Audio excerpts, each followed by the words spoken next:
നമുക്കെല്ലാവർക്കും അറിയാം, ഇസ്ലാം ഒരു സമൂഹത്തെ രൂപപ്പെടുത്തിയെടുക്കാനാണ് ആഗ്രഹിക്കുന്നത്.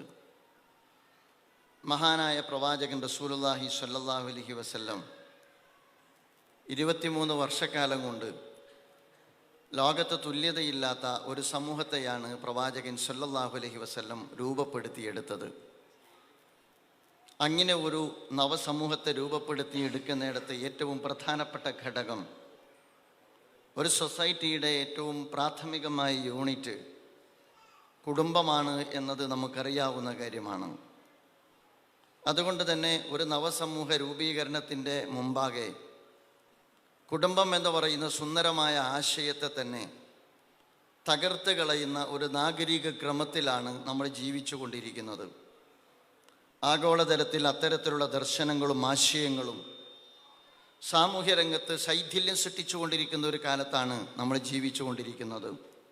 അതുകൊണ്ടാണ് ഹക്കീം നദ്വി സാഹിബ് പറഞ്ഞത്, ഇത് കേവലം ഒരു കുടുംബ ക്യാമ്പയിൻ മാത്രമല്ല, കുടുംബത്തെ ശിഥിലീകരിച്ച് സാമൂഹ്യ രംഗത്ത് അരാജകത്വം സൃഷ്ടിക്കുന്ന, എൻ്റെയും നിങ്ങളുടെയും ഒക്കെ ജീവിതത്തിലേക്ക് കടന്നു വന്നുകൊണ്ടിരിക്കുന്ന, നമ്മുടെയൊക്കെ ജീവിതത്തെ സ്വാധീനിച്ചുവോ ഇല്ലയോ എന്ന് പോലും നമുക്കറിയാത്ത വിധം നമ്മുടെ വീടകത്തേക്ക് പ്രവേശനം സിദ്ധിച്ചു കഴിഞ്ഞ പാശ്ചാത്യൻ സാംസ്കാരിക ലിബറലിസത്തിനെതിരിലുള്ള ഒരു ക്യാമ്പയിൻ കൂടിയാണ് ജമാഅത്തെ ഇസ്ലാമി തണലാട് കുടുംബം എന്ന തലവാചകത്തോടു കൂടി സംഘടിപ്പിക്കുന്നത്. നമുക്കറിയാം, നല്ല കുടുംബമാണ് ഒരു നല്ല സമൂഹത്തിൻ്റെ ഏറ്റവും പ്രധാനപ്പെട്ട അടിസ്ഥാനം എന്ന് പറയുന്നത്. വിവാഹമാണ് അതിൻ്റെ എൻട്രി എന്ന് നമുക്കെല്ലാവർക്കും അറിയാം. വിവാഹം എന്ന് പറയുന്നത് സ്നേഹിക്കാനും സ്നേഹിക്കപ്പെടാനും സ്നേഹകാരുണ്യം കൊണ്ട് ഒരു കുടുംബജീവിതത്തിന് അസ്ഥിവാരം പണിയാനുമുള്ള ആദ്യത്തെ ഏറ്റവും പ്രധാനപ്പെട്ട ഘടകമാണ്. ആ അർത്ഥത്തിലുള്ള ഒരു കുടുംബത്തിലാണ് ഒരു നല്ല സൊസൈറ്റി രൂപപ്പെട്ടു വരിക എന്ന് നമുക്കറിയാം. കുട്ടികൾ പരിഗണിക്കപ്പെടുന്നത്, കുട്ടികൾ സ്നേഹിക്കപ്പെടുന്നത്, കുട്ടികൾ ലാളിക്കപ്പെടുന്നത്, മാതാപിതാക്കൾ ആദരിക്കപ്പെടുന്നത്, മുതിർന്നവർ ആ അർത്ഥത്തിൽ തന്നെ പരിചരിക്കപ്പെടുന്നത്, ജീവിതത്തിൽ ശാരീരികമായോ മറ്റേതോ കാരണങ്ങളാൽ പ്രയാസം അനുഭവപ്പെടുന്ന ആളുകൾ പരിരക്ഷിക്കപ്പെടുന്നത്, രോഗികൾ ആ അർത്ഥത്തിൽ പരിഗണിക്കപ്പെടുന്നത് കുടുംബം എന്ന് പറയുന്ന വളരെ ഭംഗിയായ സംവിധാനത്തിനകത്താണ് എന്ന് നമുക്ക് കാണാവുന്നതാണ്. എല്ലാം ലാഭേച്ഛയിൽ കാണുന്ന, എല്ലാം വ്യക്തികേന്ദ്രീകൃതമായി കാണുന്ന ഒരു ദർശനത്തിനകത്ത് തീർച്ചയായിട്ടും ഈ പറയപ്പെടുന്ന മൂല്യങ്ങൾ പരിരക്ഷിക്കപ്പെടുകയില്ല എന്ന് നമുക്കറിയാവുന്ന കാര്യമാണ്. അതുകൊണ്ടാണ് കുടുംബത്തെക്കുറിച്ച് സാധാരണഗതിയിൽ നമ്മൾ പറയാറുള്ളത്, ജീവിതത്തിൽ നിരവധി സാമൂഹ്യ മൂല്യങ്ങളെ പ്രൊഡ്യൂസ് ചെയ്യുന്ന ഒരു സാമൂഹ്യ സ്ഥാപനമാണ്, ദൈവിക സ്ഥാപനമാണ് കുടുംബം എന്ന് നമ്മൾ പറയുന്നത്. കുടുംബമില്ലാത്തയിടത്താണ്, നമുക്കറിയാവുന്ന കാര്യമാണ്, യഥാർത്ഥത്തിൽ ഒരുപാട് ജനങ്ങൾ അരക്ഷിതരാകുന്നത്, കുട്ടികൾ സുരക്ഷിതരാകുന്നത്, മുതിർന്നവർ സുരക്ഷിതരാകുന്നത്, രോഗികൾ സുരക്ഷിതരാകുന്നത്, മാതാപിതാക്കൾ സുരക്ഷിതരാകുന്നത് യഥാർത്ഥത്തിൽ കുടുംബം എന്ന് പറയുന്ന സുരക്ഷാ വലയത്തിനകത്താണ് എന്ന് നമുക്ക് നമ്മുടെ ജീവിതാനുഭവം നമ്മോട് പറഞ്ഞുകൊണ്ടിരിക്കുന്ന കാര്യമാണ്. കരഞ്ഞുകൊണ്ട് നമ്മുടെ കയ്യിലേക്ക് വരുന്ന ഒരു കുഞ്ഞ് നമ്മെ കരയിപ്പിച്ചുകൊണ്ട് അള്ളാഹുവിലേക്ക് യാത്രയാകുന്നതിനിടക്ക് ആ ഒരു കുഞ്ഞ് വളർന്നു വലുതായി വാർദ്ധക്യത്തിലെത്തി രോഗത്തിന് അടിപ്പെട്ട് അവസാനം മരണം പുൽകുന്നത് വരെ ആ കുഞ്ഞ് സുരക്ഷിതമായി ഒരു വൃദ്ധനായി രോഗിയായി മരണം പുൽകുന്നത് വരെ എത്ര സുന്ദരമായിട്ടാണ് ആ ഒരു കുഞ്ഞിൽ നിന്ന് ആരംഭിക്കുന്ന ജീവിതം പരിരക്ഷിക്കപ്പെട്ടു പോരുന്നത് എന്ന് നിങ്ങൾ ആലോചിച്ച് നോക്ക്. ആ ഒരു അർത്ഥത്തിലുള്ള വലിയ സുരക്ഷാ കവചമാണ് കുടുംബം എന്ന് പറയുന്നത്. നമുക്കറിയാം, ലാഭേച്ഛയുള്ള ഒരു ജീവിതത്തിനകത്ത്, വ്യക്തികേന്ദ്രീകൃതമായ കാഴ്ചപ്പാടുള്ള ഒരു ജീവിതത്തിനകത്ത് യഥാർത്ഥത്തിൽ ഇതിന് യാതൊരു സ്ഥാനവുമില്ല.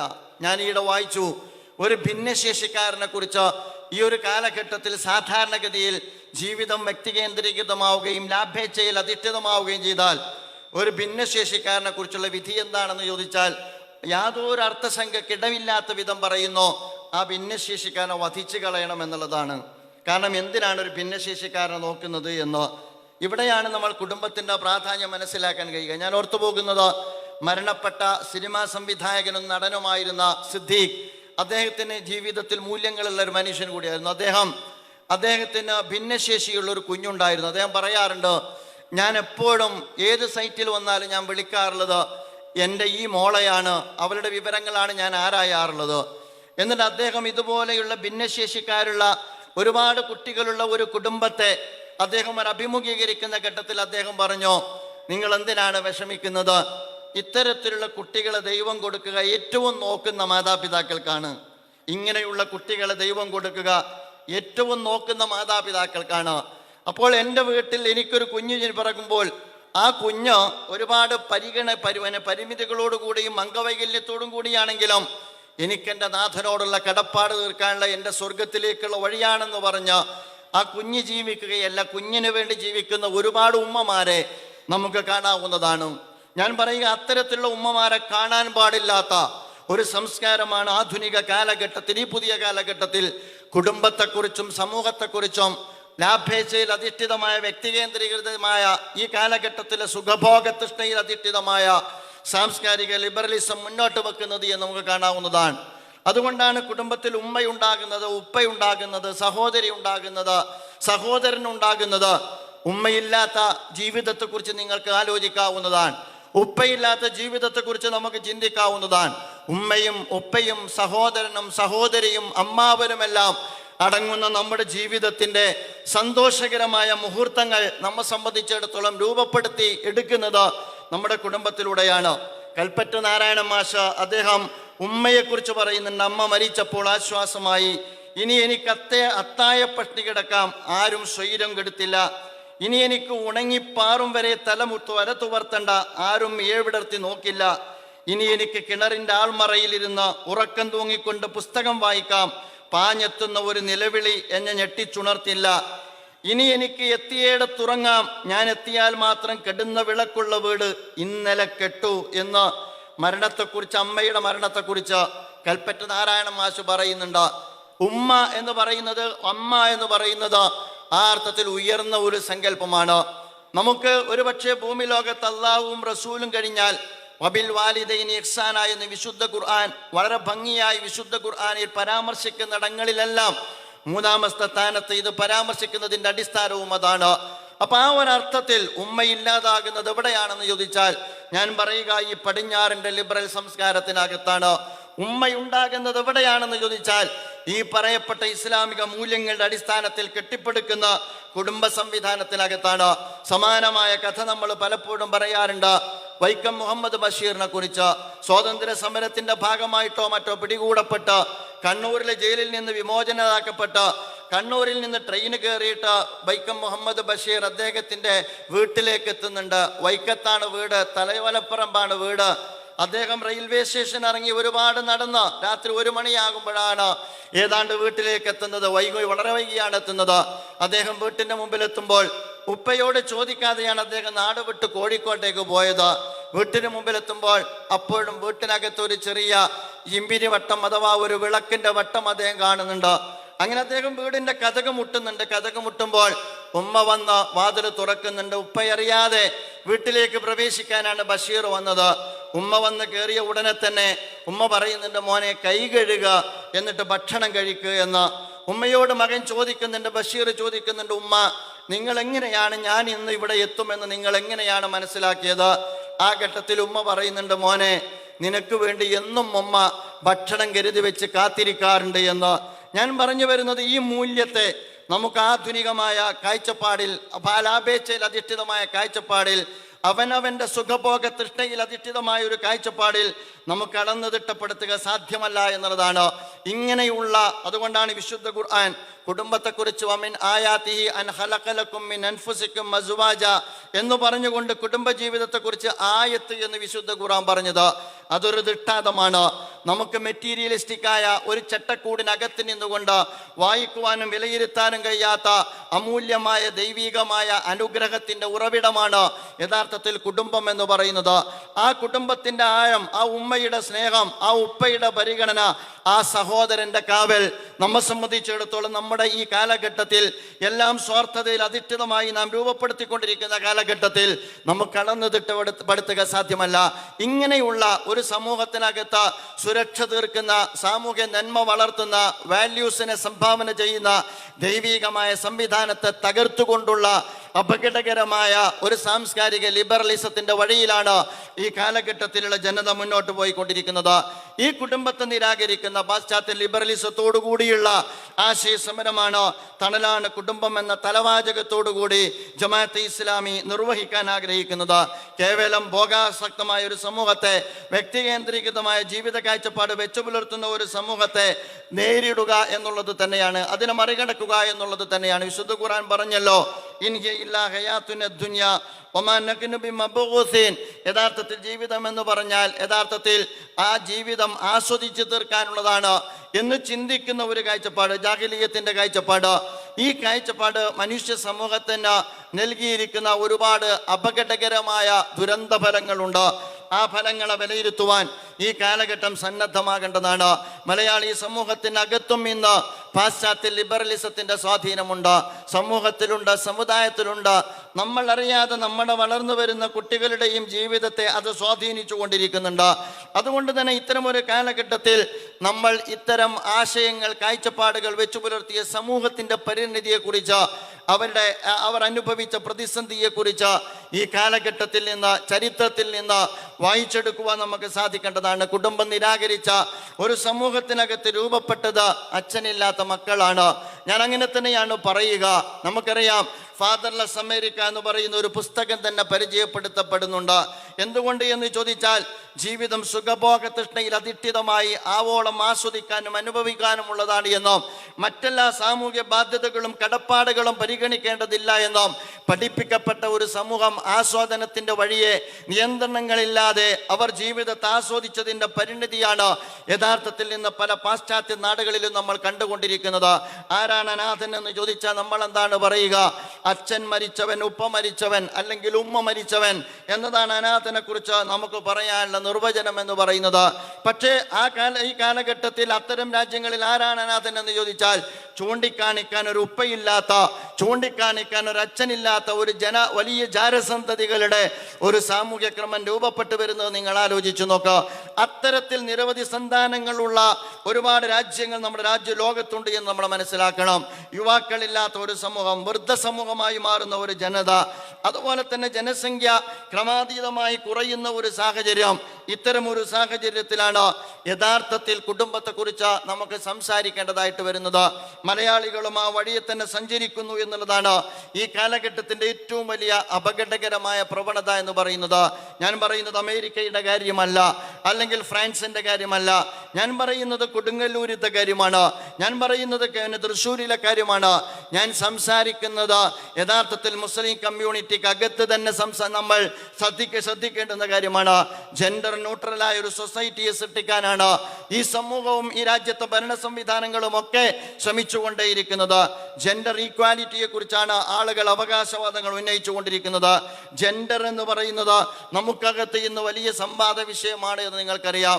എൻ്റെ ജെൻഡർ, ഞാൻ ആണാണോ പെണ്ണാണോ എന്ന് തീരുമാനിക്കാനുള്ള അധികാരം എനിക്കാണ് എന്ന് വിട്ടു തന്നുകൊണ്ടിരിക്കുന്ന, അല്ലെങ്കിൽ വിട്ടു തരണമെന്ന് പറയുന്ന, അതാണ് ജനാധിപത്യം എന്ന് വാദിക്കുന്ന, അതാണ് മനുഷ്യാവകാശം എന്ന് വാദിക്കുന്ന, അതാണ് പുരോഗതി എന്ന് വാദിക്കുന്ന ഒരു കാലഘട്ടത്തിലാണ് നമ്മൾ ജീവിക്കുന്നത്.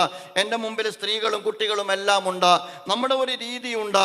നമ്മൾ പലപ്പോഴും ഒരു ഉമ്മ പ്രസവിച്ചാൽ ലേബർ റൂമിന്റെ മുമ്പിൽ, സഹോദരി പ്രസവിച്ചാൽ, ഭാര്യ പ്രസവിച്ചാൽ, കൊച്ചു കുഞ്ഞിന്റെ കരച്ചിൽ കേൾക്കുമ്പോൾ നമ്മൾ വീട്ടിൽ നിന്ന് നമ്മൾ ആ വാതിലിന് പുറത്ത് നമ്മൾ നിൽക്കും. നഴ്സ് വരും, നമ്മൾ ചോദിക്കും പ്രസവം കഴിഞ്ഞോ, എന്ത് കുട്ടിയാണ്? അവർ പറയും ആൺകുട്ടിയാണ്, അല്ലെങ്കിൽ പറയും പെൺകുട്ടിയാണ്. ആൺകുട്ടിയാണ്, പെൺകുട്ടിയാണ് എന്ന് അവർ നമ്മോട് പറയുന്നത് ആ കുഞ്ഞിന്റെ ലിംഗം അനുസരിച്ചാണ്. പുരുഷലിംഗമാണെങ്കിൽ അല്ലെങ്കിൽ സ്ത്രീലിംഗമാണെങ്കിൽ അതിനനുസരിച്ച് ആണാണോ പെണ്ണാണോ എന്ന് അവരോട് നമ്മോട് പറയും. അങ്ങനെ പറയരുത് എന്നാണ് ജെൻഡർ ന്യൂട്രൽ സൊസൈറ്റിയെ സൃഷ്ടിക്കാൻ ആഗ്രഹിക്കുന്ന ഒരു ജനവിഭാഗം പറഞ്ഞുകൊണ്ടിരിക്കുന്നത്. അവർ വളരട്ടെ, അവർക്ക് കൊടുക്കുന്ന കളിക്കോപ്പ് ഏതെങ്കിലും ആൺകുട്ടിക്കോ പെൺകുട്ടിക്കോ ഉള്ളതാകാൻ പാടില്ല. അവരുടെ വസ്ത്രം പ്രത്യേകം പെൺകുട്ടിക്കോ ആൺകുട്ടിക്കോ ഉള്ളതാകാൻ പാടില്ല. അവന് പ്രായപൂർത്തിയാകുമ്പോൾ അവൻ തീരുമാനിക്കട്ടെ അവൻ ആണാണോ പെണ്ണാണോ എന്ന്. നിങ്ങൾ ആലോചിച്ചു നോക്കുക, അത് തീരുമാനിക്കുന്നതിൻ്റെ അടിസ്ഥാനം എന്താണ്? അത് തീരുമാനിക്കുന്നത് അവൻ്റെ തോന്നലനുസരിച്ചാകണം. എനിക്ക് ഇന്ന് തോന്നുകയാണ് എനിക്കൊരു പെണ്ണാകണമെന്ന് തോന്നിയാൽ, എൻ്റെ ഫീൽ എന്ന് പറയുന്നത് ഒരു പെണ്ണാകണമെന്ന് തോന്നിയാൽ അതിന് അനുവാദം കൊടുക്കലാണ് ജനാധിപത്യം എന്ന് പഠിപ്പിക്കുന്ന, അതിന് അനുവാദം കൊടുക്കലാണ് പുരോഗതി എന്ന് പഠിപ്പിക്കുന്ന, അതിന് അനുവാദം കൊടുക്കലാണ് എൻ്റെ മനുഷ്യാവകാശം എന്ന് പഠിപ്പിക്കപ്പെടുന്ന അരാജകത്വത്തിന്റെ കാഴ്ചപ്പാടാണ് ലിബറലിസം സമൂഹത്തിൽ പഠിപ്പിച്ചുകൊണ്ടിരിക്കുന്നത് എന്ന് നമ്മൾ മനസ്സിലാക്കേണ്ടതുണ്ട്. എൻ്റെ ഭാര്യയ്ക്ക് ഇപ്പോൾ തോന്നുകയാണ് അവൾ കാണായാൽ കൊള്ളാമെന്ന്. അവൾ വാഹനം ഓടിക്കുന്നുണ്ട്, അവൾക്ക് സൗകര്യത്തിൽ നടക്കാൻ പറ്റുന്നുണ്ട്, എനിക്കെന്തുകൊണ്ട് എനിക്ക് ആണായിക്കൂടാ എന്ന് തോന്നിക്കഴിഞ്ഞാൽ അവിടെയാണ് ഉമ്മ ഉമ്മയല്ലാതായി മാറുന്നത്, ഉപ്പ ഉപ്പയല്ലാതായി മാറുന്നത്, ജെൻഡർ കൺഫ്യൂഷൻ സൃഷ്ടിക്കപ്പെടുന്നത്, അരാജകത്വത്തിലേക്ക് ഒരു സമൂഹം കൂപ്പുകുത്തപ്പെടുന്നത്, സാമൂഹ്യ ശൈഥില്യത്തിന്റെ അടിത്തറ രൂപപ്പെട്ടു വരുന്നത് എന്ന് എൻ്റെ പ്രിയപ്പെട്ട സുഹൃത്തുക്കളെ വളരെ ലളിതമായി നമുക്ക് മനസ്സിലാക്കാൻ കഴിയുന്നതാണ്. ഇത് പ്രകൃതി വിരുദ്ധം കൂടിയാണ് എന്ന് നമുക്കറിയാം. പക്ഷേ ആ പ്രകൃതി വിരുദ്ധമായ ആശയങ്ങൾ നമ്മുടെ സ്കൂളുകളിൽ പ്രാക്ടീസ് ചെയ്യുകയാണ്, നമ്മുടെ കോളേജുകളിൽ പ്രാക്ടീസ് ചെയ്യുകയാണ്. അതുകൊണ്ടാണ് നമ്മൾ ബോധേടാകണം എന്ന് ജമാഅത്തെ ഇസ്ലാമിക്ക് ഈ കാലഘട്ടത്തിൽ സമൂഹത്തോട് എണീറ്റു നിന്നുകൊണ്ട് സംസാരിക്കേണ്ടതായിട്ട് വരുന്നത്. ആണാണെന്നും ആണാണെന്നും പെണ്ണ് പെണ്ണാണെന്നും നമുക്ക് പഠിപ്പിക്കേണ്ടി വരുന്ന ഒരു കാലത്തെക്കുറിച്ച് നിങ്ങൾ ആലോചിച്ച് നോക്കുക. മാത്രമല്ല, യഥാർത്ഥത്തിൽ ആണിൻ്റെയും പെണ്ണിൻ്റെയും അവരെ സംബന്ധിച്ചിടത്തോളം അവരുടെ ബയോളജി, അവരുടെ സൈക്കോളജി, അവരുടെ ക്യാരക്ടർ എല്ലാം ഡിഫറൻ്റ് ആണ് എന്ന് നമുക്കറിയാം. പക്ഷേ അത് പറയാൻ പാടില്ല.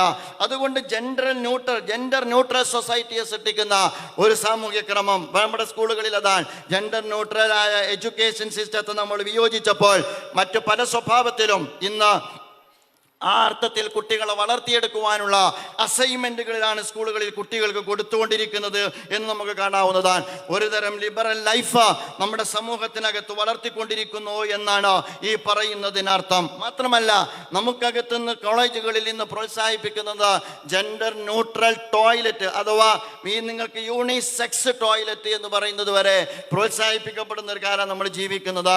നിങ്ങൾ കേരളത്തിൽ മഹാരാജാസ് കോളേജിൽ അത്തരം ഒരു ടോയ്ലറ്റ് ആഘോഷപൂർവ്വമാണ് ഉദ്ഘാടനം ചെയ്യപ്പെട്ടത് എന്ന് നമ്മൾ മനസ്സിലാക്കണം. ഈ അർത്ഥത്തിൽ ആണിനെയും പെണ്ണിനെയും ആണും പെണ്ണുമായി കാണുന്നതിന് പകരം ജെൻഡർ ന്യൂട്രൽ സൊസൈറ്റിയെ സൃഷ്ടിച്ച ഉദാര ലൈംഗികതയെ കെട്ടഴിച്ചു വിട്ട ഈ സമൂഹത്തിനകത്ത് അരാജകത്വം വളർത്തുന്ന സാംസ്കാരിക ലിബറലിസം നമ്മുടെ കുട്ടികൾ പഠിക്കുന്ന ക്യാമ്പസുകളിലുണ്ട്, നമ്മുടെ കുട്ടികൾ പഠിക്കുന്ന അവരുടെ ജീവിത സാഹചര്യത്തിലുണ്ട്. കലാലയങ്ങളിലെ ക്യാമ്പസുകളിലെ കവാടങ്ങളിൽ നമ്മുടെ കുട്ടികളെ കാതോർത്തിരിക്കുന്നതും അല്ലെങ്കിൽ നമ്മുടെ കുട്ടികളെ കാത്തിരിക്കുന്നതും അവരെ സ്വാഗതം ചെയ്തുകൊണ്ടിരിക്കുന്നതും അത്തരത്തിലുള്ള ക്യാപ്ഷനോടുകൂടിയുള്ള ബാനറുകൾ പിടിച്ചുകൊണ്ടാണ് ഈ നമുക്ക് കാണാവുന്നതാണ്. നമുക്കറിയാമല്ലോ നമ്മുടെ നാട്ടിൻ്റെ ഒരു പ്രത്യേകത എന്താണ്? നിങ്ങൾക്ക് വിവാഹം കഴിക്കണമെങ്കിൽ 18 വയസ്സ് തികയണം.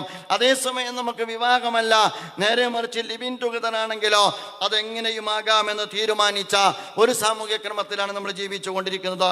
പ്രിയപ്പെട്ട സുഹൃത്തുക്കളെ, ഇവിടെയാണ് ഇസ്ലാമിക മൂല്യങ്ങളിൽ നിന്നുകൊണ്ട് ആണിനെ ആണായും പെണ്ണിനെ പെണ്ണായും യഥാർത്ഥത്തിൽ കൃത്യമായി അതിൻ്റെ പ്രകൃതിയെ മുഖവിലക്കെടുത്തുകൊണ്ട് പ്രകൃതിയുടെ ദർശനമായി ഇസ്ലാമിക അടിത്തറകളിൽ നിന്നുകൊണ്ട്, കുടുംബത്തിൻ്റെ അടിത്തറകളിൽ നിന്നുകൊണ്ട് ഈ സാംസ്കാരിക ലിബറലിസത്തോട് പ്രതിരോധം തീർക്കുവാൻ ഇസ്ലാമിക പ്രസ്ഥാനം മുന്നോട്ട് വരുന്നത് നമുക്ക് മനസ്സിലാക്കാൻ കഴിയും. നമുക്ക് എല്ലാവർക്കും അറിയാം, ഹെറ്ററോസെക്സ്വാലിറ്റി എന്ന് പറയുന്നത് യഥാർത്ഥത്തിൽ പ്രകൃതിപരമായ ഒന്നാണ്. ഭിന്ന ലൈംഗികത എന്ന് പറയുന്നത് അത് മൃഗങ്ങൾക്കിടയിൽ അങ്ങനെയാണ്, ജീവജാലങ്ങൾക്കിടയിൽ അങ്ങനെയാണ്, അതുപോലെ തന്നെ മനുഷ്യർക്കിടയിലും അങ്ങനെയാണ്.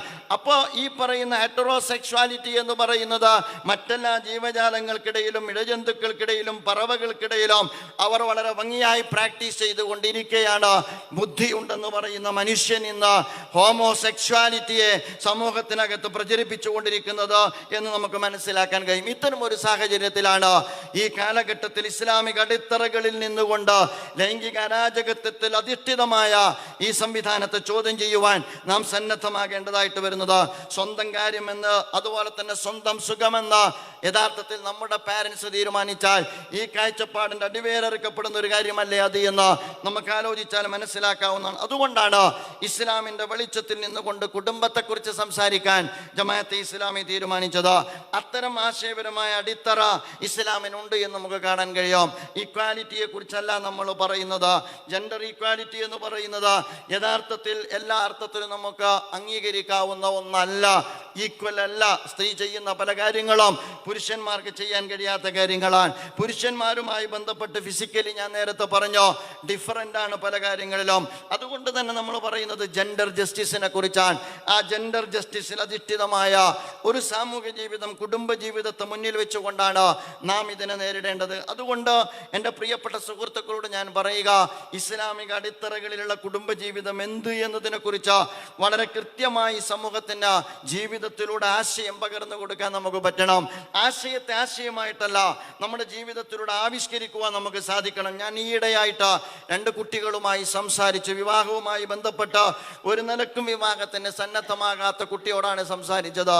എന്തുകൊണ്ടാണ് മോളെ വിവാഹത്തിന് സന്നദ്ധമാകാത്തത് എന്ന് ചോദിച്ചപ്പോൾ ആ കുട്ടി പറഞ്ഞത്, ഉപ്പാനെയും ഉമ്മാനെയും കണ്ടിട്ടാണ് ഞാൻ വിവാഹത്തിന് സന്നദ്ധമാകാത്തത് എന്നതാണ്. ബാപ്പ ഉമ്മയോട് എങ്ങനെയാണ് സംസാരിക്കുന്നത്, ഉമ്മ ബാപ്പയോട് എങ്ങനെയാണ് സംസാരിക്കുന്നത് എന്നത് കണ്ടതുകൊണ്ടാണ് ഉപ്പയും ഉമ്മയും ജീവിക്കുന്നത് പോലെ ഞാൻ ജീവിക്കാൻ ആഗ്രഹിക്കുന്നില്ല എന്നാ കുട്ടി പറഞ്ഞത്. പിന്നീട് ആ കുട്ടി വിവാഹത്തെക്കുറിച്ച് തീരുമാനമെടുത്തപ്പോൾ ഞാൻ ചോദിച്ചു, എന്തുകൊണ്ടാണ് തീരുമാനിച്ചത്? എല്ലാവരും ഉപ്പയെപ്പോലെയും ഉമ്മയെപ്പോലെയും അല്ലല്ലോ എന്നതുകൊണ്ടാണ് ഞാൻ വിവാഹത്തെക്കുറിച്ച് തീരുമാനമെടുത്തത് എന്ന് പറഞ്ഞു. അതുകൊണ്ട് ഞാൻ പറയുക, കുടുംബത്തിനകത്ത് നിന്നാണ് വിപ്ലവം ആരംഭിക്കേണ്ടത്.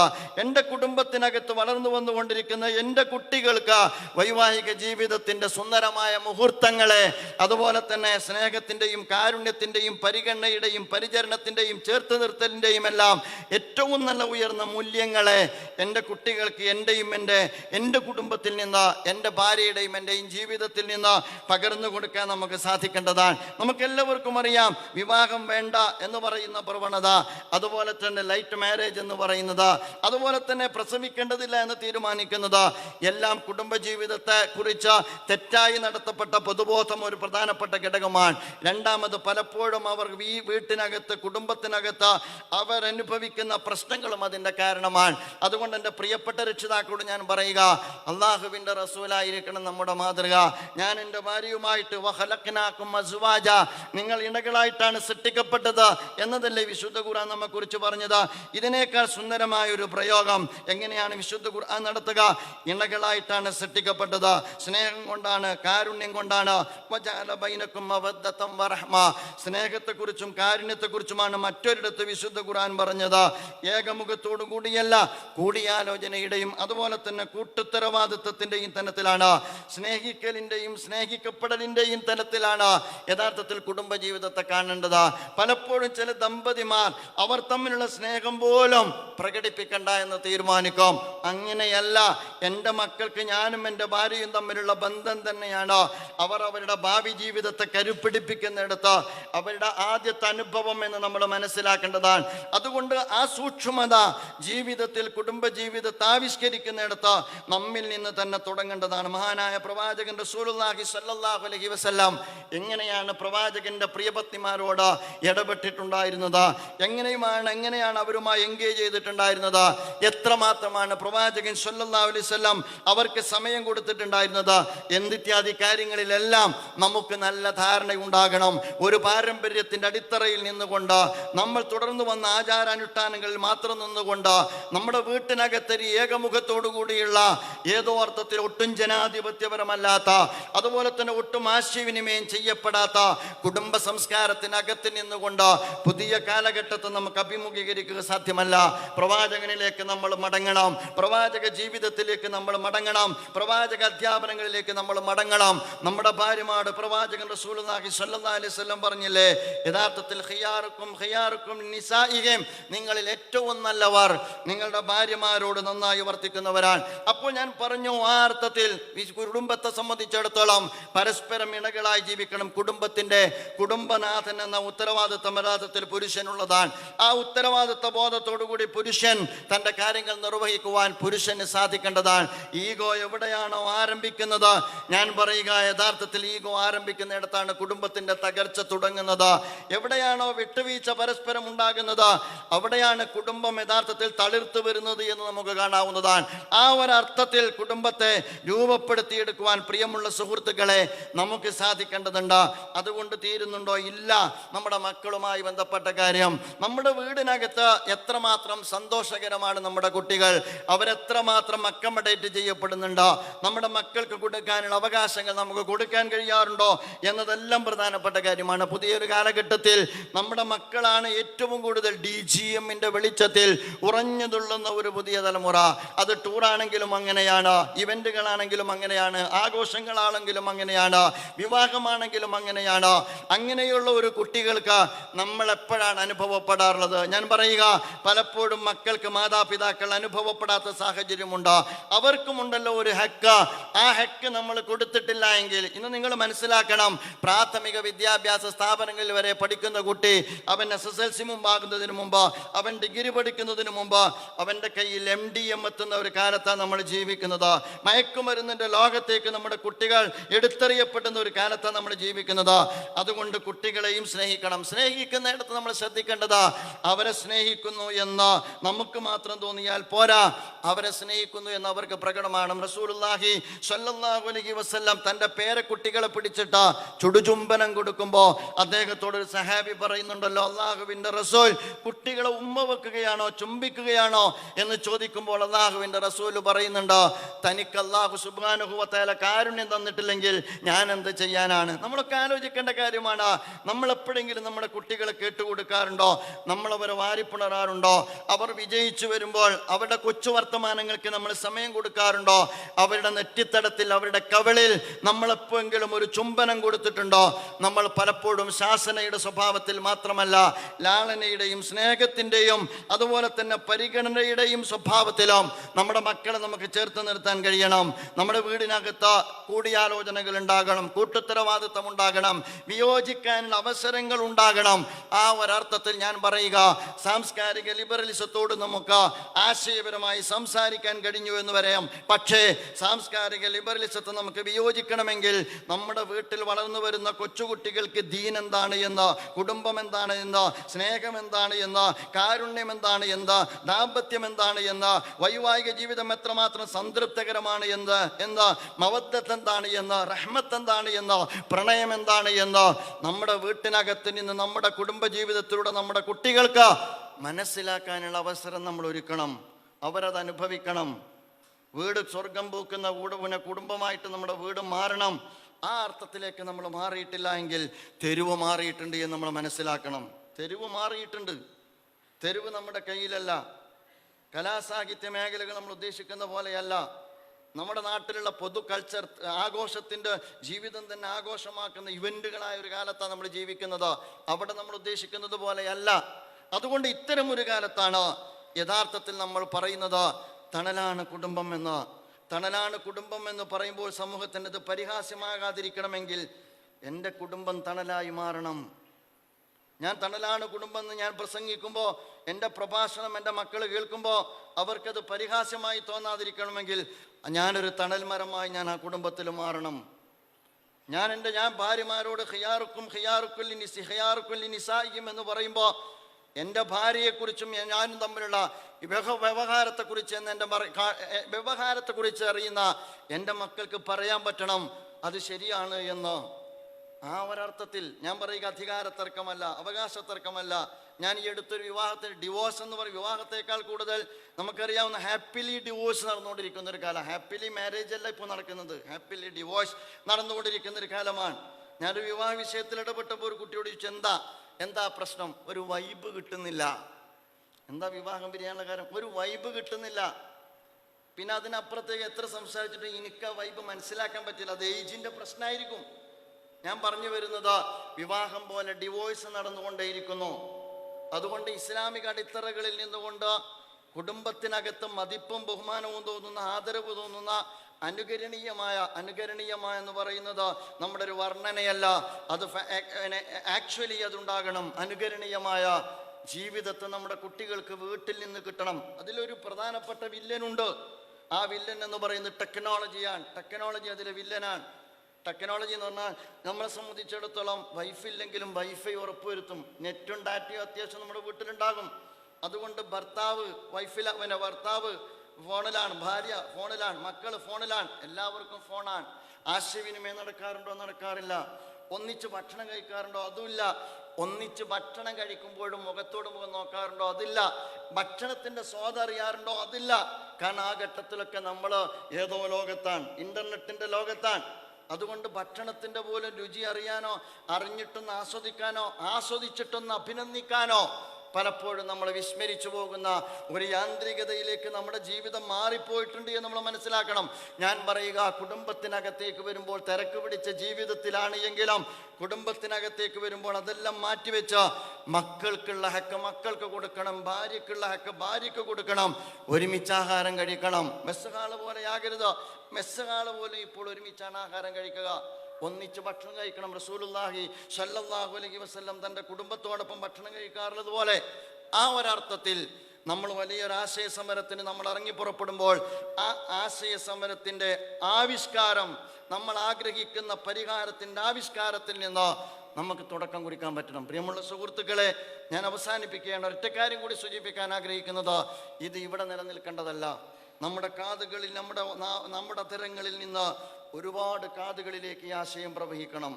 നമ്മളാകുന്ന ഒരു വലിയ സൊസൈറ്റിയുടെ അസ്ഥിവാരം ഇളക്കുന്ന സാംസ്കാരിക ലിബറലിസത്തെ തടയിട്ട് നിർത്താൻ കരുത്തുള്ള ഒരു ദർശനത്തിൻ്റെ സുന്ദരമായ പ്രതിനിധാനം ഈ കാലഘട്ടത്തിൽ നമ്മൾ നിർവഹിക്കുക എന്ന് പറയുന്നത് ഇസ്ലാമികമായി നമ്മൾ ഈ കാലഘട്ടത്തിൽ നിറവേറ്റേണ്ടുന്ന നിയോഗമാണ്. ആ നിയോഗത്തിന് ജമാഅത്തെ ഇസ്ലാമി തുടക്കം കുറിക്കുകയാണ്. അതൊരു മാസം കൊണ്ട് തീരേണ്ടതല്ല. ഈ പോരാട്ടം നമ്മൾ നടത്തുന്നത് നാം വിരൽ ചൂണ്ടുമ്പോൾ 4 വിരൽ നമ്മുടെ നെഞ്ചത്തെ കാണുന്ന തിരിച്ചറിവോടുകൂടി സ്വന്തത്തിൽ നിന്ന് തിരുത്തിൻ്റെ ആദർശ സമരം ആരംഭിച്ച അപരനിലേക്ക് ഇറങ്ങിച്ചെന്ന് സാമൂഹ്യ സംസ്കരണത്തിൻ്റെ പുതിയ പാത വെട്ടിത്തെളിയിക്കുവാനുള്ള ഉജ്ജ്വലമായ ഒരാശയ സമരത്തിനാണ് ജമാഅത്തെ ഇസ്ലാമി തണലാണ് കുടുംബം എന്ന ക്യാമ്പയിനിലൂടെ തുടക്കം കുറിക്കുന്നത്. ബിസ്മില്ലാഹിർ റഹ്മാനിർ റഹീം. പരമകാരുണികനും കരുണാനിധിയുമായ അള്ളാഹുവിൻ്റെ തിരുനാമത്തിൽ അതിൻ്റെ ഉദ്ഘാടനം നിർവഹിച്ചതായി അറിയിച്ചുകൊണ്ട് ഞാൻ എൻ്റെ വാക്കുകൾക്ക് വിരാമം വിടുന്നു. വആഖിറു ദഅവാനാ അൽഹംദുലില്ലാഹി റബ്ബിൽ ആലമീൻ. അസ്സലാമു അലൈക്കും.